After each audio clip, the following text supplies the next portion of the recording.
falta ainda falar de como é que proteínas participam disso aqui. Proteínas, gente, são feitas de aminoácidos, correto? Aminoácidos, existem vários intermediários aqui do ciclo do ácido cítrico, que a gente já viu, já adiantei para vocês. Vários deles podem ser produtos da conversão do aminoácido. Alguns aminoácidos podem ser desaminados ou transaminados para ser convertidos em outros aminoácidos, né, que é o que acontece com a transaminação, para esses outros aminoácidos serem desaminados e gerar algum produto que é um produto intermediário do ciclo do ácido cítrico, ou piruvato, por exemplo, ou algum intermediário da própria glicólise.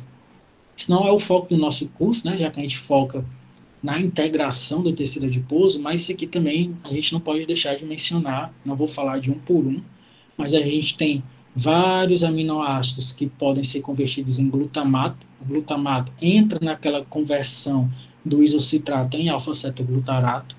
A isoleucina, junto com outros 3 aminoácidos, também alimenta essa conversão dele, do alfa-cetoglutarato, em sucínil-CoA, porque eles podem ser convertidos em sucínil-CoA, e assim por diante, como a felinalina e tirosina em fumarato, alguns outros em oxalacetato, e a via que talvez seja a mais importante disso aqui, porque gera acetil-CoA, que é quem dá início a tudo, né?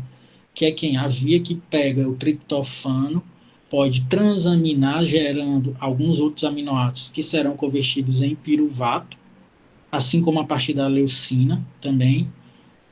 O piruvato vai ser convertido em acetil-CoA, e a leucina e o triptofano também podem ser convertidos diretamente, né, sem ter que virar piruvato antes, em acetil-CoA, alimentando assim o ciclo do ácido cítrico.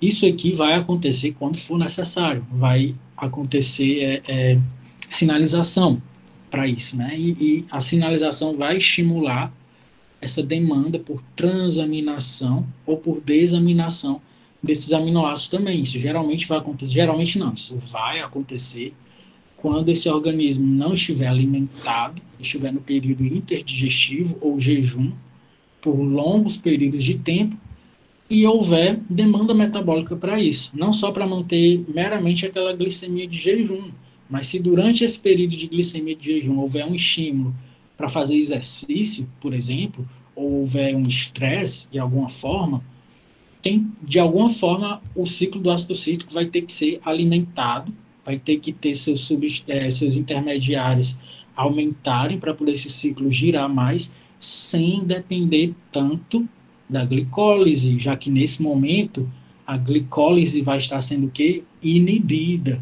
vai estar diminuindo para preservar aquela glicemia no sangue. Isso aqui vai estar acontecendo junto com o que a gente acabou de ver, que é o processo de beta-oxidação. Então, esse aproveitamento das proteínas, esses aminoácidos podem ser provenientes do catabolismo proteico, ou seja, onde tem proteína, inclusive proteínas estruturais, bastante presente no músculo, né, já que as próprias miosinas são proteínas, então pode gerar ali um pool, um aporte de aminoácido importante. É aí que esse organismo pode entrar em catabolismo proteico. Mas também aminoácidos vêm das proteínas da alimentação, né, a alimentação que vocês já viram até aqui com a Cassiane. Esses aminoácidos, então, podem ser convertidos em piruvato ou em intermediários da glicólise, e o restante da história a gente já sabe. Claro que esses aminoácidos não estão, a principal, entre aspas, função deles jamais deveria ser, não era para serem desaminados para alimentar as vias de metabolismo energético. A principal função dos aminoácidos aqui seria o quê? Serem utilizados para processos de síntese proteica, principalmente proteínas estruturais, principalmente anabolismo muscular. Já que você pega um aminoácido, vai ligando ao outro no processo de síntese de alguma proteína para formar massa magra, por exemplo. Isso responde também, claro, de acordo com a demanda. Tem que estar havendo necessidade tamanha de síntese proteica proporcional a esse aporte de aminoácido que está chegando, né? Senão, lembra que eu falei para vocês, senão esses aminoácidos vão sobrar. Se não está tendo demanda nem energética por esses aminoácidos, nem de síntese proteica, aminoácido sobrando, a gente já sabe que o fígado é capaz o quê? De converter em glicose 6-fosfato, e tecido adiposo também vai fazer isso, e vai, em algum momento, excesso de aminoácido, excesso de proteína também vai virar gordura. Tá tudo interligado, gente. A gente vai agora, então, integralizar todos esses processos e ver algumas situações, de certa forma, mais práticas, como isso é relevante. Por exemplo, no jejum, período interdigestivo, é importante que tudo seja aproveitado, porque a glicose aqui é preciosa. Então, esse glicerol que partiu lá do triacilglicerol do adipócito, também lá no fígado vai ser convertido em glicose 6-fosfato, a gente já viu isso. Glicose 6-fosfato, eu estou falando de que processo está acontecendo aqui no fígado? Gliconeogênese. O gliconeogênese está pegando esse glicerol aqui, mas também está pegando o que, gente? Aminoácidos que estão chegando via corrente sanguínea, que estão sendo desaminados e estão sendo convertidos em piruvato também. Piruvato, na gliconeogênese, também é convertido em glicose 6-fosfato. O próprio glicogênio, que vai ser quebrado em quê? Pela glicogenólise, a gente acabou de ver quando é que isso acontece também, resulta em quê? Glicose 6-fosfato. Tudo isso aqui, toda essa glicose 6-fosfato, vai ser convertida em quem? Em glicose. Essa glicose, todas essas vias aqui, basicamente três, né? Glicogenólise, o glicerol, que veio lá do tecido adiposo, e os aminoácidos desaminados, todos sendo convertidos em quem? Em glicose 6-fosfato, que irá virar glicose e irá para a corrente sanguínea. E é essa glicose aqui que está mantendo quem? A glicemia de jejum. Tá tudo misturado aqui ao mesmo tempo. Não é interessante? Se nesse momento de jejum eu fizer exercício, o que é que vai acontecer aqui? Se nesse momento de jejum a contração muscular, a demanda energética para a contração muscular aumentar, no momento em que já está tendo tanto trabalho para se manter a glicose. Se houver um disparo simpático aqui, se eu estiver correndo algum risco, o corpo interpretar aquilo como sinal de estresse e querer acelerar meu metabolismo para isso, que acontece com o estímulo simpático de luta e fuga. O que é que vai ser estimulado para esse momento em que a glicose já é mantida tão a duras penas? Eu lhe garanto que hipoglicemia, nesse momento, é algo muito difícil de se acontecer. Esse comentário eu vou destrinchar mais ele quando a gente estiver falando da relação insulina-glucagon, mas já adiantando para vocês que eu garanto que se você estiver em jejum, a sua glicemia de jejum está sendo mantida devido a esses processos, e você ainda tiver um estímulo metabólico que vai precisar de mais glicose, como contração muscular, isso vai aumentar mais ainda todos esses processos, a sua glicemia vai aumentar. Você vê como esse processo é eficiente. Eu já cansei de fazer esse teste em laboratório, até com humanos mesmo, quando eu trabalhava com humanos, eu trabalhava só com os ratinhos, né? Eu já trabalhei com treinamento em jejum, por exemplo, e todo mundo morre de medo, né, de hipoglicemia. Hipoglicemia, na verdade, existem muitos riscos de treino em jejum, mas eu garanto que hipoglicemia é um dos menores, não é o principal risco. Por quê, gente? Você treinar e fazer exercício em jejum, o que é observado é que sua glicemia pós-exercício vai estar maior. Vai estar maior do que a sua glicemia de jejum por causa desses processos aqui que aumentarão. Eles receberão estímulos neuroendócrinos, que é o que a gente vai falar nas próximas aulas, para poder aumentar a disponibilidade dessa glicose no sangue, para vocês verem como isso é incrível. Se essa glicemia de jejum se prolongar muito, esse jejum se prolongar muito, ou se houver outros estímulos metabólicos durante esse período interdigestivo, começa-se então a ter a produção, lembra, ó, oxalacetato virando acetona e hidroxibutirato, que são os corpos cetônicos que podem ser aproveitados. O músculo também tem alguma capacidade de aproveitar os corpos cetônicos, mas eles existem principalmente para não deixar o sistema nervoso falhar. E aqui a gente encerra, a gente acabou de ver a aula poderia ser só isso aqui, né? Só esse gráfico. O gráfico já A gente detalhou cada uma dessas setas aqui com o máximo de detalhes possíveis para esse curso. Eu vou adicionar aqui, além dessas 3 vias, que na verdade é uma via só, né? As outras vias, isso aqui, gorduras e proteínas, são meio que adjacentes a esse processo central que a gente detalhou.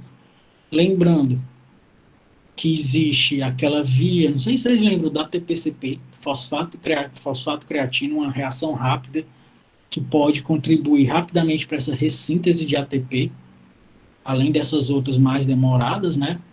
Então eu pergunto para vocês, quem fornece mais ATP? Talvez, gente, a resposta seja depende. Na fisiologia tem muito disso, né? De depende, tudo depende. Se eu estiver falando a quantidade máxima de moléculas de ATP sintetizadas a partir de uma molécula desses substratos aqui, as gorduras ganharão.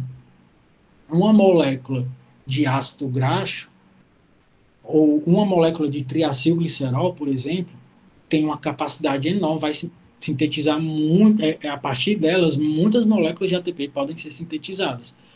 Mas sozinhas elas resolvem a própria demanda em si, ou quando é que elas vão a quebra desse triacilglicerol, quando é que ele vai ser capaz de atender a essa demanda? É um processo mais demorado, é um processo mais dispendioso, sem carboidrato. Não acontece sem fosfato de creatina, que é onde tudo, entre aspas, começa, né? Também não vai acontecer. Então, por isso que depende. Porque, por exemplo, essa resposta é correta quando a gente está falando que quem fornece mais ATP é a gordura, porque ela, em uma molécula dessa gordura, né, em uma molécula de um triacilglicerol, eu tenho um alto número de moléculas de ATP a partir dele que eu posso gerar. Mas se não der tempo, e aí? Eu não vou ter nenhum desse ATP. Por exemplo, se eu tiver só alguns milissegundos que eu estou precisando de uma quantidade tal de ATP, esses ATPs provenientes das gorduras vão ser inúteis, porque não deu nem tempo de surgir o primeiro. Então, por isso que essa resposta depende, ok? Cuidado com essa resposta, mas errado não está, realmente é quem fornece mais. A gente tem que saber aprender a aplicar nas situações. Por exemplo, vamos pensar na questão do exercício ao longo do tempo, certo? O exercício aqui eu estou falando só de duração. Duração do exercício pela porcentagem de rendimento total de energia. Ou seja, eu não estou falando de intensidade. Se esse exercício está sendo mantido aqui por 1 hora, que é basicamente o que esse gráfico mostra, então provavelmente a intensidade que foi mantida desse exercício ao longo dessa 1 hora, ela variou, né? Não teve como começar com intensidade, enfim. Ou então ela se manteve baixa o tempo todo, né? Para chegar até 1 hora. O que está sendo mostrado aqui é o exercício, e essas curvas são de quê, gente? É de quanto essa via metabólica está contribuindo em percentual de fornecimento de ATPs, né? A porcentagem do rendimento total de energia dessa via. Aqui só separando entre uma via, a porcentagem que é anaeróbia, que é essa curva azul, e aqui é aeróbia, que é a vermelha. Realmente a gente vê que a fase anaeróbia é como se fosse o gatilho, né? Rapidamente, em poucos segundos, na verdade, isso aqui vai depender do nível de treinar, do quanto treinado esse indivíduo também, pode até durar menos ou mais. Rapidamente, quem vai predominar, a gente vê que a partir dos 3 a 5 minutos, a via aeróbia, aqui sem distinguir que via aeróbia é essa, simplesmente via aeróbia, é quem está predominando. Ou seja, os ATPs que estão sendo utilizados para a realização dessa contração muscular mantida de forma cíclica ao longo do tempo, que é no que consiste o exercício, né? Ele está dependendo mais dessa via aeróbia ao longo do tempo. Acredito que isso aqui não tem mistério na gente entender. A gente aplicando os conhecimentos que a gente viu até agora, isso seja fácil de entender. Por que, gente? Por que essa via aqui não foi mantida? Porque os estoques acabaram, né? Não tem como. E além dos estoques acabar, isso não quer dizer que acabou o estoque de glicogênio, Isso não quer dizer que não tenha mais glicose no sangue, né? Não é isso. Essa interpretação também não seria correta. É porque começa a haver toda uma sinalização neuroendócrina para quê? Para, a partir desse momento, o corpo manter esse esforço ao longo do tempo sem prejudicar a glicemia, sem ter um risco de hipoglicemia. Então, é interessante que ele comece a usar vias aeróbias, porque essas vias aeróbias são capazes de utilizar uma gama maior de substratos, não somente a da glicose. Uma coisa vai levando a outra. Num gráfico desse, a gente consegue dar a nossa aula inteira, né, esse conteúdo inteiro. E agora, destrinchando essas vias, o que é aeróbio, o que é anaeróbio, isso aqui, gente, são gráficos de livros, mas partem de artigos, né? Eu pego dos livros porque eu acho mais bonito do que os gráficos de artigos.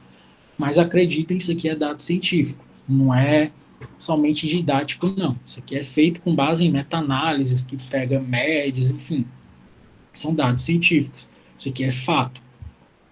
Ao longo do tempo, também aqui a gente tem já. Percebam como em poucos segundos a via do ATP-CP ela quase que não existe, né? Ela é como se fosse uma faísca mesmo, assim, ela vai-se embora. Mas tem alguns exercícios que só precisam de alguns segundinhos mesmo, como a força contra a resistência, né? Não é à toa que se você aplicou uma intensidade X numa força contra a resistência, você dá alguns segundos também de, é, de repouso, que é um intervalo rápido, né, para o quê? Para dar tempo desse ATP-CP da fosfato creatina ser ressintetizado para novamente, quando você quiser dar aquele esforço naquela mesma intensidade, que dificilmente você vai conseguir, né? Geralmente a intensidade já vai cair mais um pouco, é assim que diminuem as repetições máximas de um exercício de força, por exemplo. Essa ATP-CP pode ser a via principal para esse tipo de esforço. Porém, ela se esgota muito rápido, mas esse ATP é interessante para estimular quem, a gente já viu como é que isso acontece, a via glicolítica anaeróbia, que é essa linha amarela aqui. E vocês podem ver que a via glicolítica, quando a gente diz que ela para de ser a responsável pelo metabolismo energético, não é muito correto. Por quê? Porque a gente não pode parar de ter glicose no sangue. Então, via glicolítica sempre estará acontecendo. O que pode mudar bastante é a predominância do quanto ela está contribuindo para a síntese de ATP. Mas aqui vocês podem ver que ela cai, né? Realmente o estoque de glicose cai, mas porém após uma queda, ela fica quase que em instabilidade, né? Depois de 1 minuto ou 2 minutos, ela fica, da metade desse tempo aqui, ela está estável. O que está mantendo isso aqui estável é a glicemia de jejum, que está sendo mantida a duras penas, mas está sendo mantida, ok? E a via aeróbia, aqui provavelmente quem é que está contribuindo mais em termos de substrato para essa via, é óbvio que eu estou falando das gorduras, né? Tanto que ela é uma ascendente, ela vai-se embora, a sua contribuição. Essa dinâmica aqui, o que que regula, a gente ainda vai ver, mas o que está acontecendo em termos de reações químicas em cada uma dessas vias, a gente já sabe. Porém, a gente está falando o quê? De duração, né? Não estou falando de intensidade. Então, só a duração que causa essa dinâmica, o que, é que tem a ver intensidade, por exemplo? O correto, gente, é a gente não falar, a gente interpretar duração, intensidade, tudo isso em termos de demanda. Duração envolve o quê? Um certo tipo de demanda.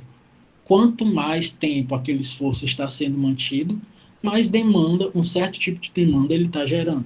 Intensidade também é uma forma de demanda, sendo que não é uma demanda em forma de duração, é uma demanda em forma de quantidade de ATPs em um curto intervalo do tempo, não deixa de ser uma demanda também. Por isso que é interessante a gente entender o conceito de demanda para a gente conseguir interpretar qual é a via metabólica que pode estar sendo importante naquele momento. Para, por exemplo, naquela pergunta que eu fiz, quem é que fornece mais ATP? Depende, porque depende da demanda da qual eu estou partindo como referência. Para cá, quando essa demanda aqui é tempo mantido, com certeza são as gorduras. Mas e se não for? Por exemplo, olha esse gráfico aqui. Tenho partindo das moléculas que são nossos substratos energéticos, eu tenho a proporção de milimol de ATP por segundo. Quando eu relativizo isso por tempo, ou seja, quem é que de forma mais rápida consegue fornecer mais ATP, ou seja, estou relativizando isso para o tempo necessário para esse ATP também, quem é que ganha? Com certeza, fosfato de creatina. A quebra dessa fosfocreatina, né, ela é uma reação só, basicamente uma reação para ressintetizar aquele ATP que foi quebrado inicialmente, né, que tudo começa do final, tudo começa pela quebra daquele ATP que já existe, que precisa ser ressintetizado. A via mais rápida, mais eficiente em termos de reação química para repor esse ATP é a quebra dessa fosfocreatina. Acontece que bastou acontecer essa reação que acabou, né? Mas às vezes eu posso depender desse ATP ressintetizado por essa quebra aqui para fazer um esforço de alta intensidade, porque esforço de alta intensidade precisa de muito ATP de uma vez só. Isso vai depender do tipo de fibra muscular que está sendo recrutado e assim por diante.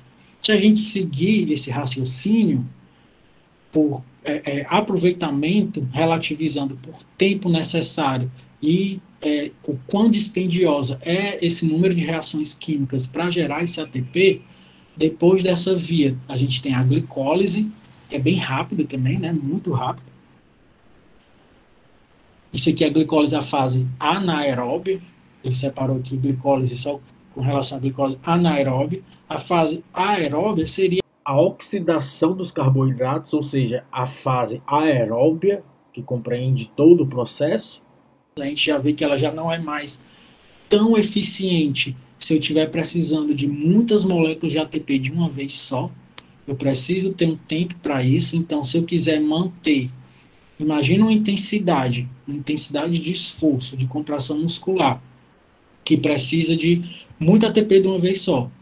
A principal fonte que consegue rapidamente fazer isso se esgota rápido. Primeiro a fosfocreatina, depois a glicose. Então, essa intensidade não vai ser possível ser mantida. A gente tem que dar um intervalo para repor isso aqui, para conseguir impor essa intensidade de novo. Ou então, se eu não quiser dar esse intervalo, o que é que vai acontecer com a intensidade? Essa intensidade vai diminuindo, para poder esse esforço ser mantido numa intensidade bem mais baixa, para dar tempo de ATPs provenientes aqui, ó, da oxidação das gorduras, começarem a entrar em cena. Se isso for feito, se eu puder diminuir essa intensidade, ou se essa intensidade for mantida baixa o tempo inteiro, aí sim, é esse gráfico aqui de baixo. Ó. Essa contribuição ao longo do tempo, eu não posso nem levar em consideração as fases iniciais da glicólise e o fosfato de creatina, eles são os gatilhos dos outros processos, né? Basicamente, é importante ao longo do tempo. Se perguntarem para vocês detalhadamente, em termos bioquímicos, por que isso acontece desse jeito, a resposta é a aula que a gente viu até hoje. Então, como eu perguntei, a gente não pode pensar em relação a, quando a gente pensa em termos bioenergéticos, a gente agrupa, não pode pensar separadamente duração, intensidade. Na verdade, a gente está falando de demanda energética. Essa demanda energética pode se comportar de várias formas. Pode ser em termos de intensidade, pode ser em termos de duração, mas tudo isso repercute em algum tipo de demanda. Inclusive, demanda energética, gente, não tem nem a ver somente com o momento do exercício em si, ou com o gatilho daquela demanda em si.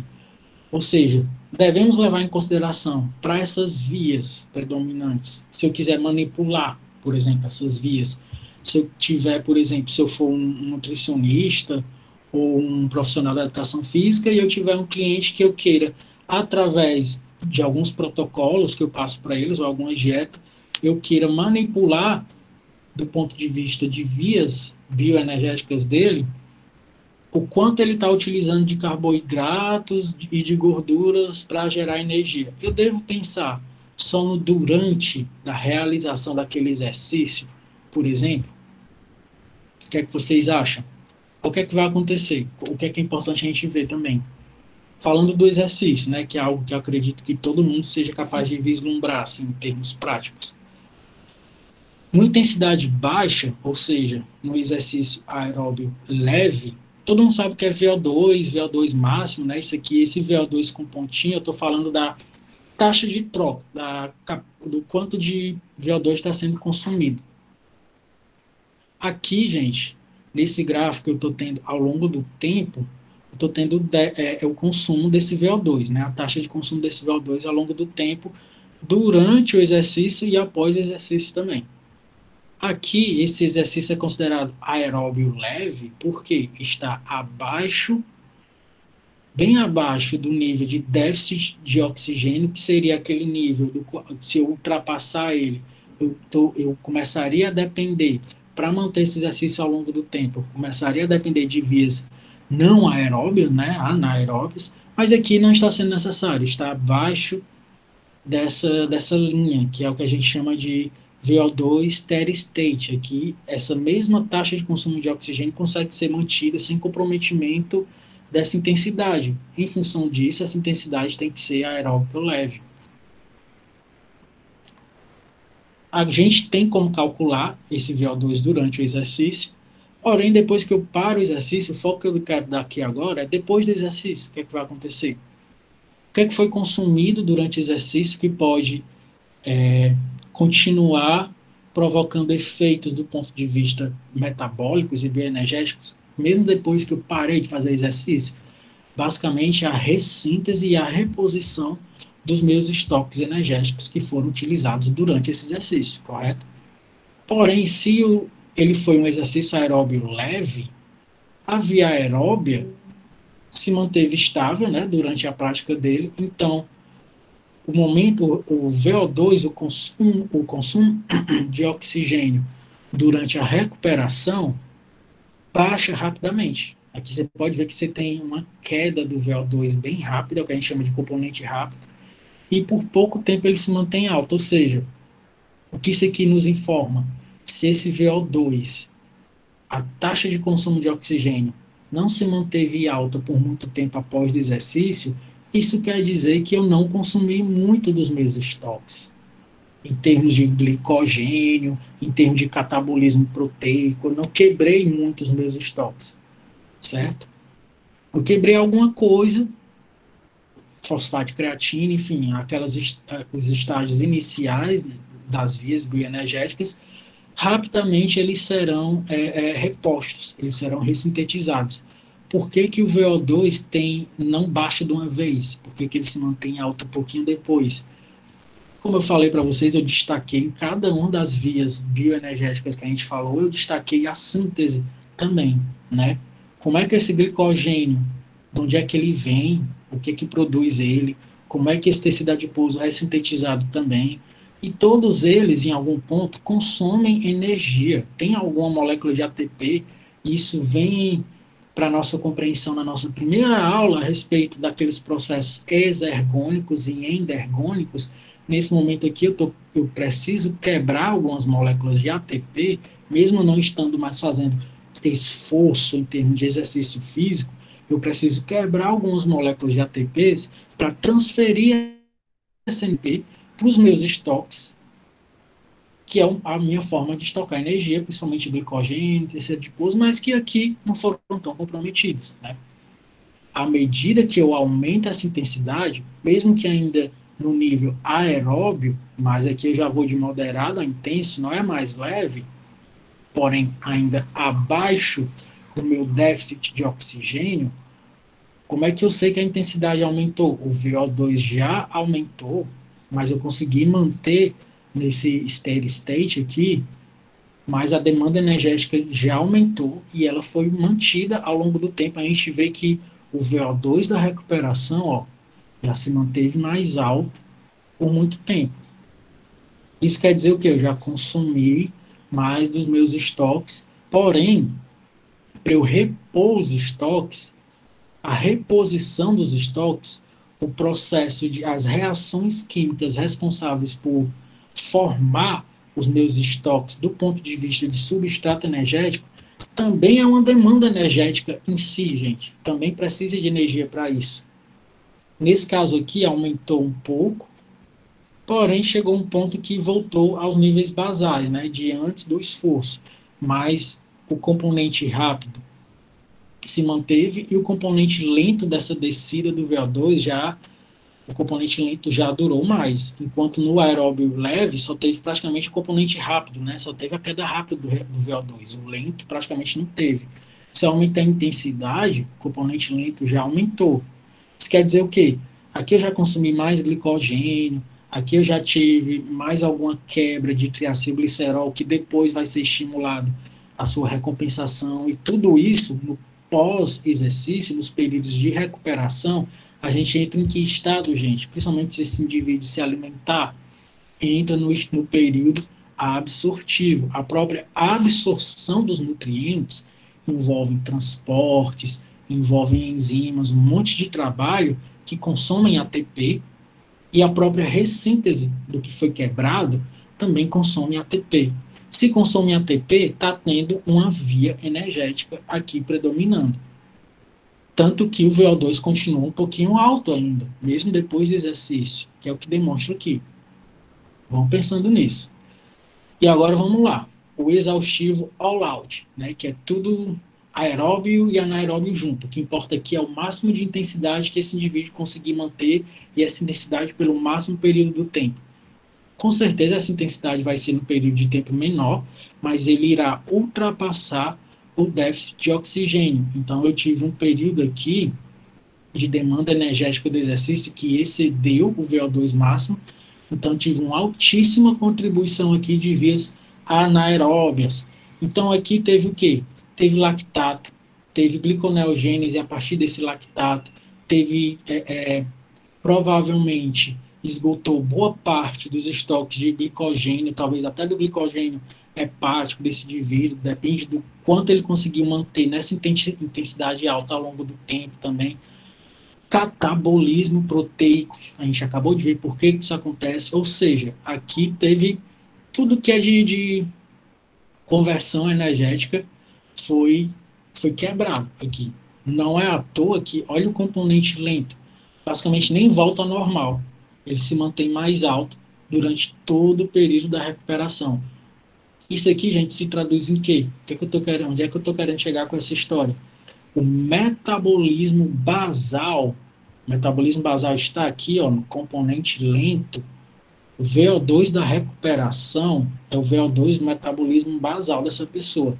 Em resposta a um estímulo prévio que foi de muito maior intensidade, o próprio metabolismo basal já se adaptou a ser um metabolismo mais alto, uma taxa metabólica basal já mais acelerada, porque esse indivíduo vai estar sempre em processos de repor tudo que foi quebrado durante os momentos catabólicos.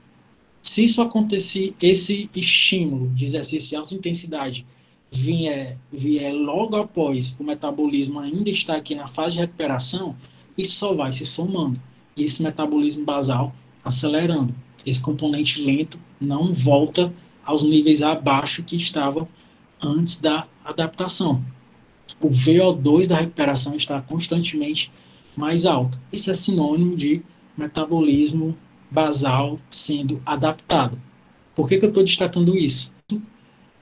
A médio e longo prazo, quem são as substâncias endócrinas responsáveis por isso? Basicamente é uma maquinaria que, para estar funcionando, precisa da regulação dos hormônios da tireoide, por exemplo, hormônios sexuais, como a testosterona, por exemplo. Por quê, gente? Esses hormônios são responsáveis por esse processo de recuperação. Eles controlam, eles regulam todos esses processos de anabolismo de tudo aquilo que foi catabolizado. Se eu estou anabolizando tudo aquilo que foi catabolizado, né, eu preciso de energia para isso. Essa energia é a energia gasta durante o período de recuperação. É a taxa metabólica basal. Por que que esse processo continua ainda com o VO2 mais alto, mesmo durante a recuperação? Por que, gente? Por que que o VO2, por que que a taxa de troca de oxigênio, o meu consumo de oxigênio continua alto durante esse momento de adaptação em que meu metabolismo está mais acelerado? Para responder esse porquê, pensem comigo. Durante esse componente lento, durante o metabolismo basal, que aqui ficou mais acelerado devido a esse estímulo prévio, que via metabólica está predominando aqui.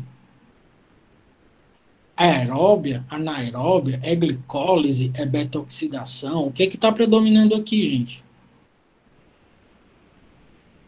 Aqui eu tenho uma demonstração da taxa do coeficiente respiratório, ou seja, o quanto de troca gasosa CO2 e oxigênio eu preciso para poder oxidar o substrato energético, certo? Partindo do carboidrato, eu tenho o quê? Uma molécula de carboidrato, para eu oxidá-lo em função de síntese de ATP, o que é que eu preciso? Preciso do carboidrato, né, a glicose, eu preciso do oxigênio, isso tudo a gente já viu. E eu preciso dos ADPs, né, que vão virar ATPs, mais os fosfatos para esse ADP virar ATP. Isso tudo, levando em consideração o quanto de CO2 que é produzido e o quanto de oxigênio é necessário para acontecer isso, a gente já sabe o que, é que precisa de oxigênio, a gente já sabe por que CO2 é produzido. Quem não estiver lembrando, eu aconselho a revisar isso aqui. É produzido o quê? De 30 a 32 moléculas de ATP, ou a 34, a gente já viu como isso aqui pode variar, mais calor, né? Sempre lembrando do calor. E o coeficiente respiratório, levando em consideração moléculas de CO2 e de oxigênio, essa taxa de troca é de 1. É de 1 para 1, certo? Quando eu parto da oxidação dos lipídios, partindo, por exemplo, desse ácido graxo que a gente está sempre utilizando como exemplo, o ácido palmítico, partindo do mesmo raciocínio de tudo que precisa de muito mais ADP, precisa de muito mais piruvato, precisa de muito mais moléculas de oxigênio, precisa de água, precisa de, enfim, precisa de muito mais substratos. Em compensação, eu vou gerar muito mais ATPs, né? A partir de uma molécula de ácido palmítico, 106 moléculas de ATP e calor. Então, tem nem comparação com esses 32 aqui. Em compensação, gente, para isso, eu produzi mais CO2 em proporção ao oxigênio. Por quê, gente? Eu alimentei mais o quê? A via do ciclo do ácido cítrico devido ao aumento da taxa de beta-oxidação. Produz mais CO2. É diferente da glicólise.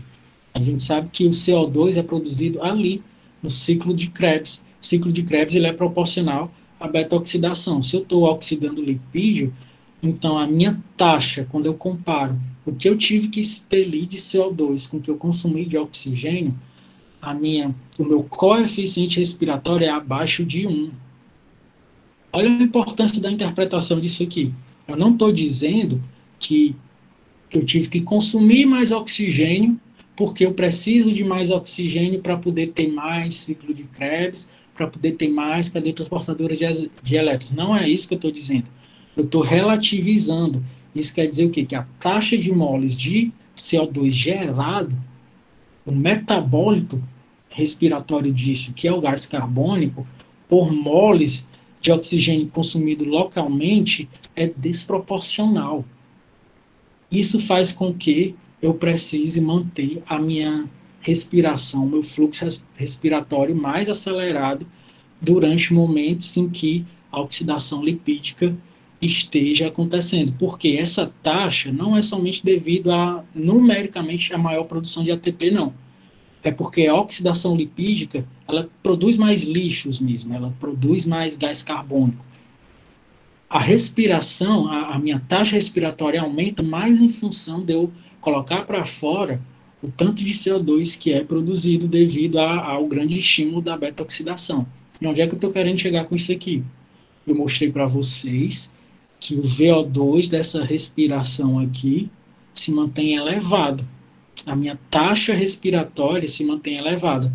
Se isso aqui se manteve elevado mesmo durante os momentos de recuperação, isso está claramente me dizendo qual é a via metabólica que está predominando aqui, a oxidação lipídica.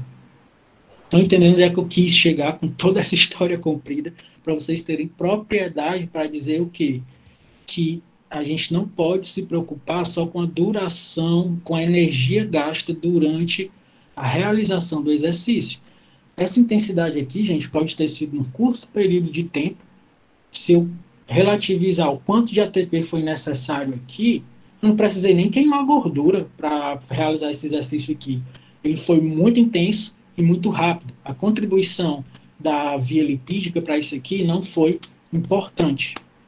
Em compensação, ele causou um estresse metabólico tão grande, de forma tão rápida, que durante o componente lento de recuperação, o VO2 se manteve mais acelerado. Se o VO2 se manteve mais acelerado, isso quer dizer o quê? Que esse metabolismo energético durante a recuperação está aumentado e a via metabólica que está fornecendo ATP para todos esses processos de ressíntese e de anabolismo, para reconstruir fibra muscular que foi quebrada, para ressintetizar, repor estoque de glicogênio que foi quebrado, enfim, e assim por diante, quem está contribuindo para cá é beta-oxidação, é a oxidação dos lipídios.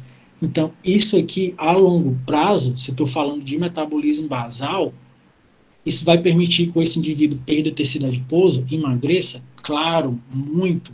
Muito mais do que se eu me preocupar só com o tanto de tecido adiposo que é queimado, que é metabolizado durante a execução do exercício.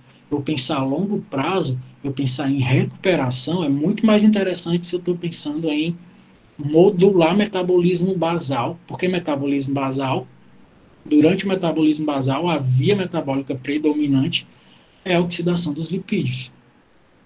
O que a gente chama de EPOC, após o exercício exaustivo, uma taxa muito alta, uma frequência respiratória durante o EPOC pode ser mantida após um exercício muito exaustivo, está acontecendo justamente por causa disso. O que está acontecendo durante esse exercício que foi muito exaustivo? Ele gasta energia, sendo que não é uma energia em termos de muita energia ao mesmo tempo, como foi durante o próprio exercício. Não. É muita energia, mas ao longo do tempo. Ao longo do tempo, o que é que está acontecendo? Ressíntese do ATP e do fosfato creatina que foi quebrado, ressíntese do lactato para glicogênio. Foi produzido muito lactato durante esse exercício. Esse exercício foi exaustivo, foi de intensidade muito alta, então ele precisou de muito ATP, muito rapidamente, muito ATP de uma vez só. Provavelmente a via que predominou muito aqui foi a via aeróbia, a via glicolítica anaeróbia, e que eu ainda posso chamar de via glicolítica anaeróbia lática, porque produziu muito lactato, foi dependente inclusive desse lactato. Depois, durante a recuperação, quando esse esforço para, esse lactato vai ser convertido para glicogênio, a gente já viu como é que isso acontece lá no fígado, porém isso aqui consome energia. Para ressintetizar glicogênio a partir de lactato, precisa-se de ATP para isso, sendo que não é muito ATP de uma vez, né? É de ATP em ATP ao longo do tempo. Então, isso aqui pode ser, vai ser responsável por manter o metabolismo basal desse indivíduo acelerado. Assim como a oxidação do lactato, que ainda ficou ainda como um lixo ali na circulação, né? Ele ainda precisa ser oxidado, precisa ser metabolizado, restaurar o oxigênio na mioglobina, no sangue, restaurar os efeitos termogênicos, lembrando sempre do calor que é gerado durante tudo isso, né? A temperatura se continua alta, então se a temperatura continua alta, continua ainda tendo estímulo para maior circulação, maior frequência cardíaca, e isso por si só já mantém a taxa respiratória mais alta também. Então, até se restaurar os efeitos termogênicos da temperatura central elevada, se gasta mais energia para isso também. Efeitos termogênicos dos hormônios, das catecolaminas também, isso vai gastar mais energia. E até se restaurar os efeitos da frequência cardíaca elevada, da ventilação e outras funções fisiológicas que se mantiveram elevadas, que vão levar um tempo até diminuir, e provavelmente elas vão se manterem, se manterão mais altos ao longo do tempo. É isso que eleva o metabolismo basal. Se eu elevo o metabolismo basal, gente, eu estou consumindo mais a queima de gorduras para fornecimento desse ATP. Se eu estou consumindo mais gordura mais fonte lipídica, já que durante esse metabolismo basal, essa via que está predominando, eu posso dizer o quê? Que um estímulo que primordialmente foi anaeróbio, foi de alta intensidade, por isso que ele foi anaeróbio, ele não consumiu a gordura durante esse estímulo, né? A oxidação das gorduras não foi tão importante durante a realização. Porém, é esse estímulo que pode vir a ser responsável pela diminuição da adiposidade desse indivíduo, porque ao longo do tempo o metabolismo dele, ó, vai estar acelerado. Se vai estar acelerado ao longo do tempo, é mais gordura sendo metabolizada ao longo do tempo, mesmo o estímulo já tendo parado, né? Então, a longo prazo, eu posso dizer que exercício de força, por exemplo, de alta intensidade, HIIT, emagrece? Sim, e muito. Se eu pensar isso comparando com o tanto de gordura que é metabolizada ao longo de um exercício aeróbio de 2 horas, por exemplo, tem nem comparação. A resposta para isso vocês já sabem dar do ponto de vista bioquímico também, né? E se eu comparar com relação à intensidade, não é à toa que concentração sanguínea de lactato é um parâmetro interessante para eu estipular o quão intenso foi aquele estímulo. Porém, essa intensidade, gente, é sempre relativa, porque o indivíduo vai se adaptando a esse estresse que é esse estímulo metabólico lático. Por exemplo, aqui a gente tem na curva amarela médias de indivíduos não treinados e na curva vermelha médias de concentração sanguínea de lactato de indivíduos treinados. Olha o que acontece ao longo do percentual do VO2 máximo, ou seja, ao longo da intensidade que vai aumentando. Em indivíduos não treinados, eles atingem o limiar do lactato sanguíneo bem mais rápido, né? Em um VO2 máximo bem menor. Já os treinados conseguem não ultrapassar o limiar do lactato em intensidades mais altas. Por isso que eles são treinados. Por quê, gente? O que é que está acontecendo aqui? O que é que, do ponto de vista bioquímico, aproveitando tudo que a gente viu até aqui, o que é que está acontecendo nessa adaptação? Esse indivíduo não treinado para o treinado. Se esse aqui produziu mais lactato em níveis de intensidade mais baixo, isso significa o quê? Que ele dependeu mais de vias glicolíticas, mesmo em níveis de intensidades mais baixas. Esse estímulo pode levar a adaptações, que adaptações vai provocar uma mudança de taxas de ações enzimáticas, taxas de responsividade às substâncias neuroendócrinas reguladoras do metabolismo, que elevam para cima o limiar de lactato sanguíneo desse indivíduo que passa a ser treinado, ou seja, ele consegue atingir uma intensidade mais alta e ainda não produzir tanto lactato, ou seja, ele consegue manter uma intensidade mais alta e poupando mais, claro que ele vai utilizar bastante ainda, né? Mas se esse lactato demorou mais a aumentar, isso significa o quê? Que ele conseguiu, de certa forma, poupar mais glicose. E essa é uma adaptação, gente, que o organismo sempre vai fazer, tentar poupar mais glicose. E você já sabe por que o organismo sempre está tentando poupar mais glicose. A gente já falou disso diversas vezes. Quem vai coordenar essa adaptação, a gente vai falar a respeito desses hormônios que coordenam isso. Muito se fala a respeito de tipos de fibras musculares em termos bioenergéticos, né? Fibras oxidativas, fibras glicolíticas. O que é que acontece de diferente de um tipo de fibras que às vezes são agrupados de tipo 1 e de tipo 2? Na verdade, tipo 2 são dois tipos, existem dois tipos 2, né? Tipo 1 é um tipo e tipo 2 tem dois tipos, ou até tipos de fibra intermediários. Aqui só a título de curiosidade para vocês também, mas tem tudo a ver com o que a gente está falando até agora, tem tudo a ver com bioenergética. Essa fibra tipo 2, também ela é considerada fibras do tipo rápidas, porque elas conseguem gerar contrações, elas conseguem gerar tensões musculares maiores em um rápido espaço de tempo. Obviamente, para isso, qual é a via metabólica que elas utilizaram mais? Sem dúvida, as vias anaeróbias, as vias glicolíticas. Já as do tipo 1 não têm essa capacidade, em compensação, elas conseguem manter um determinado nível de tensão proveniente de uma contração muscular por mais tempo, porque elas são chamadas as vias oxidativas ou vias aeróbias. Elas têm mais essa capacidade. Então, do ponto de vista bioenergético, você já sabe também diferenciar o que acontece diferente de uma fibra para outra. Por exemplo, eu estiver falando com relação à velocidade de ação das ATPases. ATPases, a miosina é uma ATPase, né?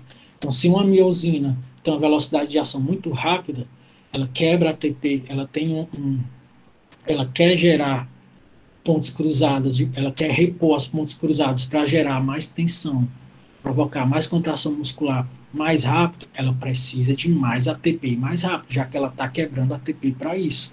Se ela precisa de ATP mais rápido, é óbvio que ela vai depender mais da via glicolítica. Ela vai depender menos das vias oxidativas, das vias aeróbias. Inclusive, para ela conseguir de forma mais rápida, ela vai ser mais rápida em completar ciclos de pontes cruzadas. É diferente das do tipo 1.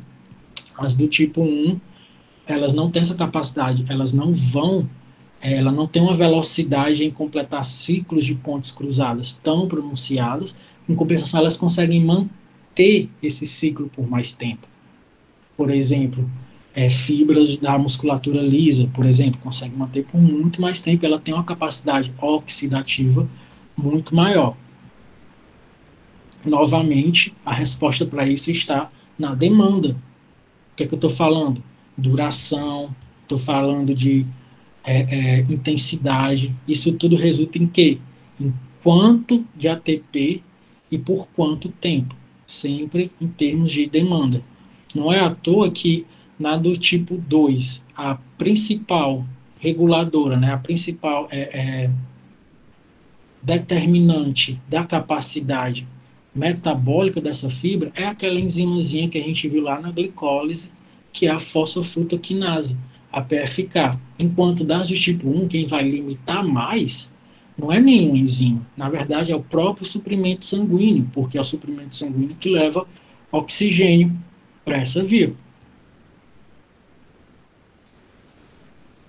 E é isso. Aula que vem, a gente retoma o eixo hipotálamo-hipófise para falar da regulação de tudo isso que a gente viu agora.